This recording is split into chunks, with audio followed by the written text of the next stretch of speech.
आज तारीख है 12 अगस्त, दिन है बुधवार। नमस्कार, स्वागत है आपका हमारे चैनल यूपी न्यूज लाइव में। चलिए सबसे पहले बताते हैं खबरों में आज की हाइलाइट्स, फिर खबरों को विस्तार से बताएंगे। यूपी एसएससी भर्ती पशुधन प्रसार अधिकारी के 1251 पदों पर निकली भर्ती, 9 सितंबर से आवेदन। 60 साल से अधिक उम्र की महिलाओं को मुफ्त बस यात्रा, यूपी सरकार का बड़ा फैसला। यूपी में अग्निवीर भर्ती की तैयारी तेज, 6 शहरों में होगी भर्ती रैलियां। 12वीं पास छात्रों के लिए मौका, यूपी के सरकारी इंजीनियरिंग कॉलेजों में 2000 सीटें खाली। यूपी में बाढ़ का खतरा बढ़ा, गंगा यमुना का जलस्तर बढ़ने से कई घाट डूबे। चलिए अब खबरों को विस्तार से बताते हैं। यूपी एसएससी भर्ती पशुधन प्रसार अधिकारी के 1251 पदों पर निकली भर्ती, 9 सितंबर से आवेदन। उत्तर प्रदेश में सरकारी नौकरी की तैयारी कर रहे युवाओं के लिए अच्छी खबर है। उत्तर प्रदेश अधीनस्थ सेवा चयन आयोग यूपीएसएससी ने पशुधन प्रसार अधिकारी के 1251 पदों पर भर्ती का ऐलान किया है। इन पदों के लिए ऑनलाइन आवेदन प्रक्रिया 9 सितंबर 2026 से शुरू होगी और अभ्यर्थी 29 सितंबर 2026 तक आवेदन कर सकेंगे। इस भर्ती के लिए अभ्यर्थियों का चयन पेट 2025 के आधार पर किया जाएगा। इच्छुक उम्मीदवारों को आवेदन करने से पहले शैक्षणिक योग्यता,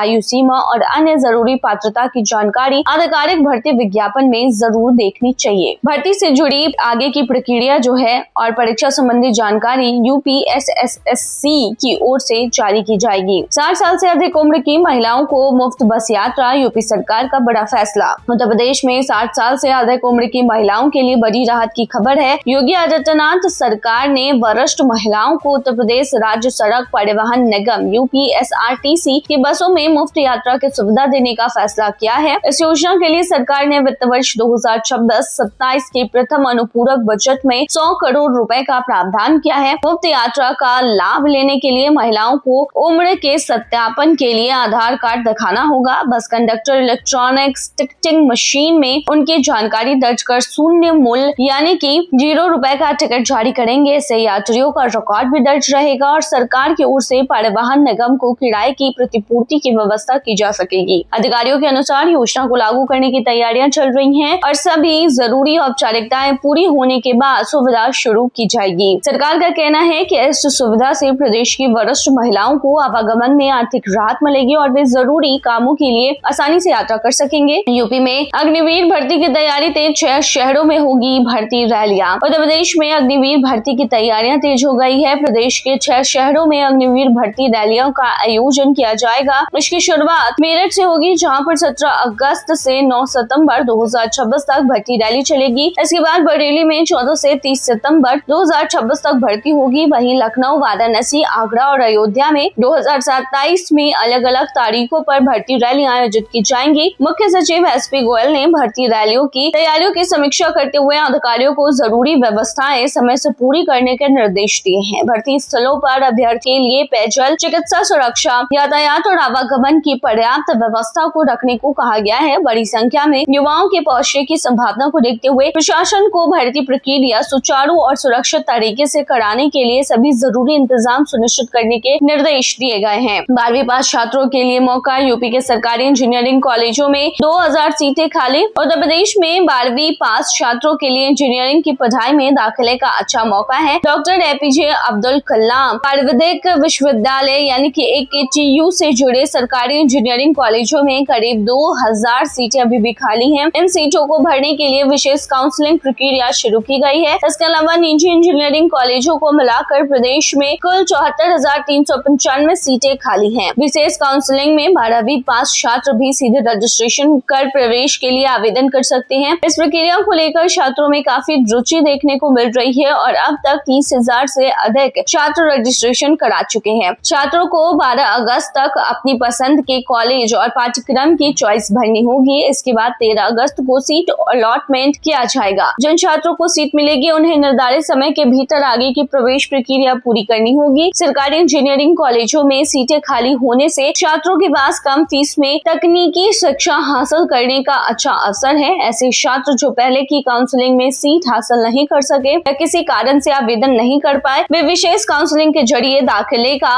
मौका ले सकते हैं। छात्रों को सलाह दी गई है कि वे समय सीमा का ध्यान रखते हुए रजिस्ट्रेशन और चॉइस फिलिंग की प्रक्रिया पूरी करें। यूपी में अब रविवार को मिलेगी आधार सेवा, डाकघरों में होगा नामांकन और अपडेट। उत्तर प्रदेश के लोगों के लिए आधार से जुड़ा काम कराने को लेकर राहत की खबर खबर है। बता दें अब प्रदेश के मुख्य डाकघरों में रविवार को भी आधार से जुड़ी सेवाएं उपलब्ध कराई जाएंगी। इससे नौकरी पेशा और ऐसे लोगों को सुविधा मिलेगी जिन्हें सप्ताह के बाकी दिनों में समय नहीं मिल पाता है। डाकघरों में आधार नामांकन के साथ नाम, पता, मोबाइल नंबर, जन्म तिथि और अन्य जानकारी में संशोधन की सुविधा भी उपलब्ध है। इसके अलावा फोटो, फिंगरप्रिंट और आइरिस जैसे बायोमेट्रिक अपडेट भी कराए जा सकते हैं। रविवार को आधार सेवाएं उपलब्ध कराने का उद्देश्य लोगों को अधिक सुविधाजनक समय पर जरूरी काम पूरा करने का मौका देना है। डाक विभाग की ओर से आधार केंद्रों पर सेवाओं को बेहतर बनाने के लिए पहले से ही अतिरिक्त व्यवस्थाएं की जा रही हैं। इससे आधार में बदलाव या फिर अपडेट कराने के लिए लोगों को छुट्टी के दिन भी अपने नजदीकी संबंधित डाकघर जाने की सुविधा मिलेगी। हालांकि जाने से पहले संबंधित डाकघर में रविवार की सेवा और समय की जानकारी लेना बेहतर रहेगा। यूपी में गाय के मूत्र की खरीद पर जोर, ग्रामीण अर्थव्यवस्था और पशुपालन को मिलेगा बढ़ावा। उत्तर प्रदेश सरकार से जुड़ी इस खबर में गाय के मूत्र की खरीद को ग्रामीण अर्थव्यवस्था और पशुपालन को बढ़ावा देने से जोड़कर बताया गया है। सरकार का उद्देश्य गोवंश पालन को किसानों और पशुपालकों के लिए अधिक लाभकारी बनाना तथा गौशालाओं से मिलने वाले संसाधनों का उपयोग बढ़ाना है। इसके जरिए ग्रामीण क्षेत्रों में रोजगार और आय के नए अवसर पैदा करने पर भी जोर दिया जा रहा है। इस पहल के तहत गाय के मूत्र का इस्तेमाल जैविक खाद, प्राकृतिक कीटनाशक और अन्य उपयोगी उत्पाद तैयार करने में किए जाने की बात कही गई है। इससे रासायनिक खेती पर निर्भरता कम करने और जैविक खेती को बढ़ावा देने की कोशिश की जा सकती है। हालांकि गाय के मूत्र से स्वास्थ्य संबंधी बीमारी के इलाज के दावों को वैज्ञानिक प्रमाण के आधार पर देखा जाना चाहिए। यूपी में बाढ़ का खतरा बढ़ा, गंगा यमुना का जलस्तर बढ़ने से कई घाट डूबे। उत्तर प्रदेश में गंगा और यमुना समेत कई नदियों का जलस्तर लगातार बढ़ने से बाढ़ का खतरा बढ़ गया है। मथुरा, वृंदावन में यमुना का पानी घाटों की सीढ़ियों तक पहुंचाया गया है, जबकि वाराणसी में गंगा का जलस्तर बढ़ने से कई घाट प्रभावित हुए हैं। काशी के कई निचले हिस्सों में पानी पहुंचने से श्रद्धालुओं और स्थानीय लोगों की परेशानी बढ़ गई है। मथुरा में यमुना के बढ़ते जलस्तर के कारण कई घाटियों की सीढ़ियां पानी में डूब गई है। वृंदावन के केशी घाट के आसपास भी जलभराव की स्थिति बनी हुई है। वहीं वाराणसी में गंगा का पानी मणिकर्णिका घाट तक पहुंचने की जानकारी सामने आई है। कानपुर और प्रयागराज में भी नदियों के बढ़ते जलस्तर का असर दिखाई दे रहा है। लगातार बारिश और नदियों के बढ़ते जलस्तर को देखते हुए नदी किनारे रहने वाले लोगों को सतर्क रहने की सलाह भी दी गई है। प्रशासन की ओर से बाढ़ संभावित इलाकों पर नजर रखी जा रही है। आने वाले दिनों में बारिश जारी रहने पर स्थिति और गंभीर होने की आशंका है। जनजेट वोटरों पर नजर, युवाओं को साधने में जुटी बीजेपी, एसपी, कांग्रेस और बीएसपी। उत्तर प्रदेश विधानसभा चुनाव 2027 को लेकर राजनीतिक दलों ने अभी से तैयारियां तेज कर दी हैं। इस बार पार्टियों की नजर खास तौर पर जनजेट यानी कि युवा मतदाताओं पर है।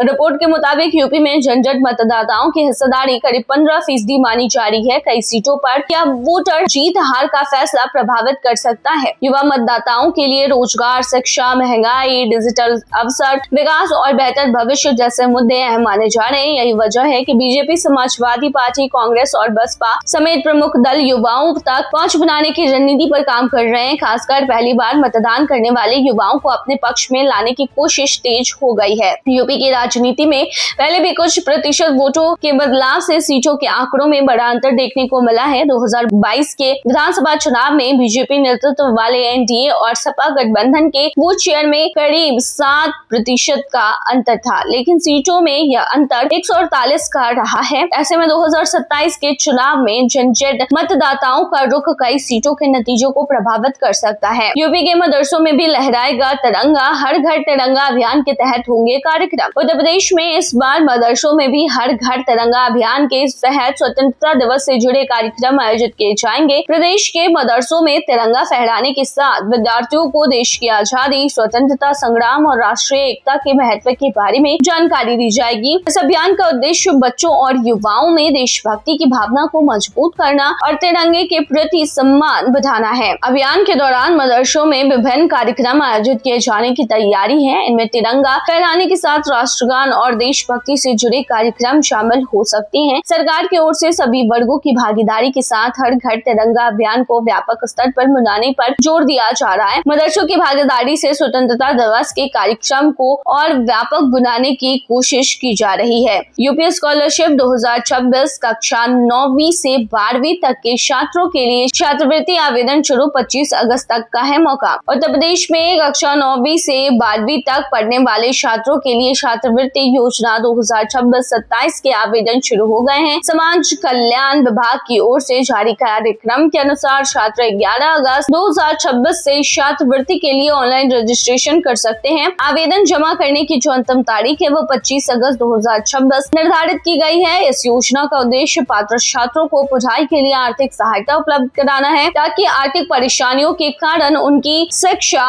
प्रभावित न हो। छात्रों को आवेदन करने से पहले अपनी जरूरी जानकारी और दस्तावेज तैयार रखने होंगे। इसमें आधार कार्ड, शैक्षणिक दस्तावेज, आय प्रमाण पत्र और बैंक खाते से जुड़ी जानकारी भी शामिल हो सकती है। ऑनलाइन फॉर्म भरने के बाद आवेदन का सत्यापन स्कूल स्तर पर किया जाएगा। छात्रों को सलाह दी गई है कि वे अंतिम तारीख का इंतजार न करें और समय रहते अपना आवेदन पूरा कर ले। फॉर्म भरते समय नाम, जन्म तिथि, बैंक खाता और अन्य जानकारी सही दर्ज करना जरूरी है, क्योंकि गलत जानकारी होने पर आवेदन के सत्यापन में परेशानी हो सकती है। तो ये थी तमाम जानकारी। बने रहिए ऐसी तमाम खबरों के लिए हमारे चैनल पर।